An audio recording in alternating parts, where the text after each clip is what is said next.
हलाल गोश्त देश के लिए खतरा, हिजाब देश के लिए खतरा, दाढ़ी देश के लिए खतरा, टोपी देश के लिए खतरा। मैं सोशल मीडिया पे पढ़ के कह रहा हूं, उसको बुक करो आप। मगर मेरे अजीज दोस्तों और बुजुर्गों, मुल्क की हालात आपको ये बता रहे हैं कि नफरत और बीजेपी और संघ परिवार मिलकर भारत के मुसलमानों के खिलाफ एक ऐलान जंग कर चुके हैं, ऐलान जंग कर चुके हैं और हमारी हर तहजीब की हर निशानी को मिटाना चाहते हैं, हर चीज को मिटा देना चाहते हैं।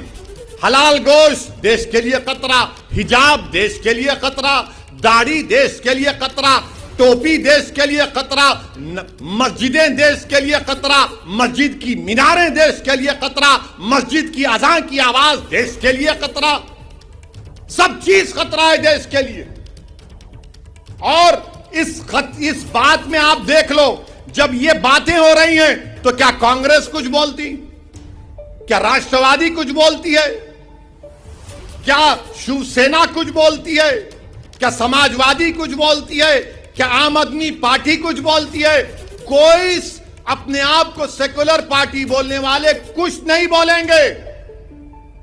कोई बोलते ताजमहल में मेरे को कोई सोशल मीडिया पे दिखा एक शख्स, मैं नहीं कह रहा हूं, वो कोई आदमी था, उनका कोई क्यूरेटर दोस्त था, वो उनके साथ ताजमहल को गए, बोले मुझे नीचे जाके 2 कमरे में देखना है। तो उसने सोशल मीडिया पे लिखा कि तुम्हारा फोन डिपॉजिट कर दो, फोन डिपॉजिट कर दिए। तो मैं सोचा कि ये मादर चौथ जिसको पूजता है, ये मादर चौथ के जो आका है और ये गोल टोपी वालों के जो आका है, क्यों ना मैं इनके बारे में सर्च करूं। मैंने प्रॉफेट मोहम्मद सल्लल्लाहु अलैहि वसल्लम के बारे में अनाप शनाप बकने की कोशिश की। उसके बाद एक भाजपा के विधायक ने इस तरह अनाप शनाप बका है, तो ये डिलिबरेट अटेम्प्ट है। इससे एक बात साफ जाहिर होती है कि भारतीय जनता पार्टी प्रॉफेट मोहम्मद सल्लल्लाहु अलैहि वसल्लम और मुसलमानों से नफरत करती है। इसीलिए आप देख रहे हैं कि वक्फे वक्फे से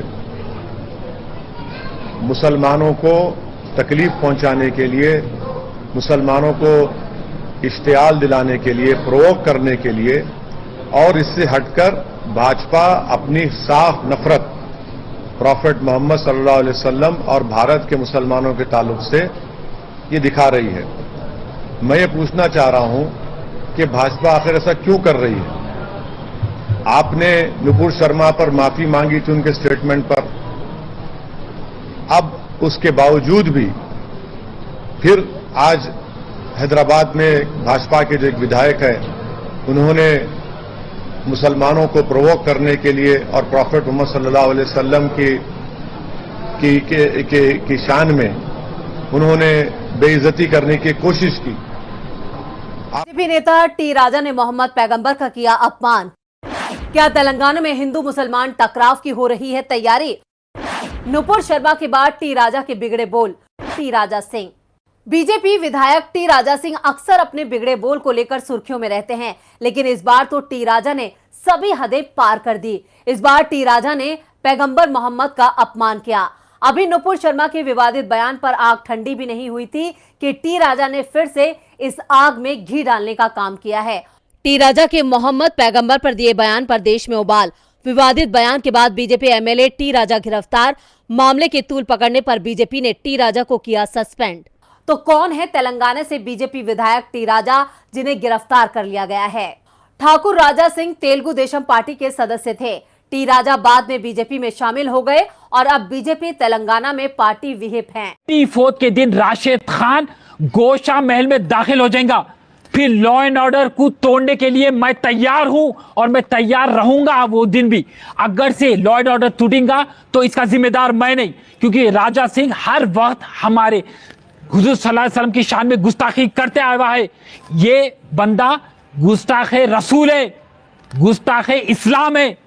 इसको कुत्ते को सलाखों के पीछे भेजो, मेरा मुतालिबा है, शहर का अमन सुकून गारत कर दूंगा अगर से मैं राजा सिंह को हिरासत में ले लेंगे तो। हर वक्त ये देखा जा रहा है कि नौज बिल्ला उन्हें गलत अल्फाज इस्तेमाल कर रहा है इस्लाम को लेकर। वो पुलिस डिपार्टमेंट सो रही है, स्पीकर सो रहा है, सीएम सो रहा है, होम मिनिस्टर सो रहा है, पूरे जने नींद से बेदार हो जाओ। और मैं मुसलमान कौम को कहना चाह रहा हूं कि ऐ मुसलमान कौम, उलमाए दीन सड़कों पे उतरो, अपनी नींद से बेदार हो जाओ।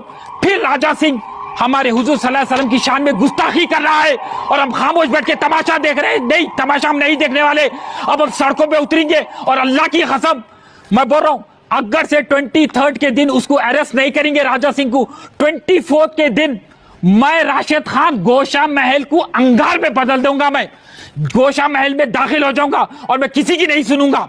लॉ एंड ऑर्डर को तोड़ने के लिए मैं तैयार हूं। शर्त यह है, अगर से लॉ एंड ऑर्डर टूटेगा तो इसका जिम्मेदार मैं नहीं, क्योंकि राजा सिंह हर वक्त हमारे हुजूर सल्लल्लाहु अलैहि वसल्लम की शान में गुस्ताखी करते आए। हम नहीं देखने वाले, अब हम सड़कों पे उतरेंगे। और अल्लाह की कसम मैं बोल रहा हूं, अगर से 23 के दिन उसको अरेस्ट नहीं करेंगे राजा सिंह को, 24 के दिन मैं राशिद खान गोशा महल को अंगार में बदल दूंगा। मैं गोशा महल में, और मैं मुतालिबा कर रहा हूं डीजीपी से, मैं मुतालिबा कर रहा हूं कमिश्नर ऑफ पुलिस से, अगर से 23 अगस्त के दिन राजा सिंह को हिरासत में नहीं लेंगे, 24 के दिन राशिद खान गोशा महल में दाखिल हो जाएगा। फिर लॉ एंड ऑर्डर को तोड़ने के लिए मैं तैयार हूं और मैं तैयार रहूंगा वो दिन भी। अगर से लॉ एंड ऑर्डर टूटेगा तो इसका जिम्मेदार मैं नहीं। वालेकुम, आज 22 अगस्त 11:50 मैं राशिद खान नामपल्ली पुलिस स्टेशन में एक कंप्लेन दिया हूं और यह कंप्लेन का एक्नॉलेजमेंट है। और यह कंप्लेन राजा सिंह गोशा महल का एमएलए को लेकर है। जिस तरीके से मुनव्वर फारूकी के शो से पहले राजा सिंह ने एक दावा किया था टीआरएस की हुकूमत को कि अगर से मुनव्वर फारूकी का शो रियासत तेलंगाना में होगा तो ये बदजनवर सुव्वर का बच्चा हमारे हुजूर सल्लल्लाहु अलैहि वसल्लम की शान में गुस्ताखी करेगा। और मुनव्वर फारूकी का शो होते के साथ ही ये बदजनवर हमारे हुजूर सल्लल्लाहु अलैहि वसल्लम की शान में गुस्ताखी किया और वीडियो पूरे सोशल मीडिया पे वायरल हो रहा। अब मैं टीआरएस की हुकूमत, केसीआर जो वजीर आला है, यही है वो मुनव्वर फारूकी जो 20 तारीख के दिन हैदराबाद आने वाला है। म्युनिसिपल मिनिस्टर केटीआर और एमआईएम के लोग उसका प्रोग्राम तेलंगाना में हैदराबाद में करा रहे। मैं हिंदुओं से निवेदन करना चाहूंगा, आज लाल सिंह चड्ढा जो मूवी आमिर खान ने निकाला था उसकी क्या परिस्थिति हुई आज भारत का हिंदी एक हुआ और उसकी मूवी पिट गई। तो मैं निवेदन करना चाहूंगा तेलंगाना के हिंदुओं से, मुनव्वर फारूकी का प्रोग्राम को हमें रोकना है। उसकी कोई औकात नहीं है, एकदम थर्ड क्लास व्यक्ति है वो। मध्य प्रदेश में घुमा घुमा के मारे अपने कार्यकर्ताओं को, तो वैसे ही यहाँ पर भी उसको घुमा घुमा के हम मारेंगे। उसका प्रोग्राम जहां होगा मैं कार्यकर्ताओं से निवेदन करना चाहूंगा कि वहां जाकर इस व्यक्ति को मारो। हिंदुओं की ताकत और राम भक्तों की ताकत क्या है हमें 20 अगस्त के दिन बताना है। यहाँ पे सजाए मौत होती तो शायद इनको दे दी जाती। मेरे को धमकियां मत का प्रोग्राम अगर तेलंगाना में होता है हैदराबाद में, नुपुन शर्मा ने तो एक छोटा सा कमेंट किया, भारत में क्या हुआ पता है, उससे भयंकर रूप से मैं कमेंट करूंगा।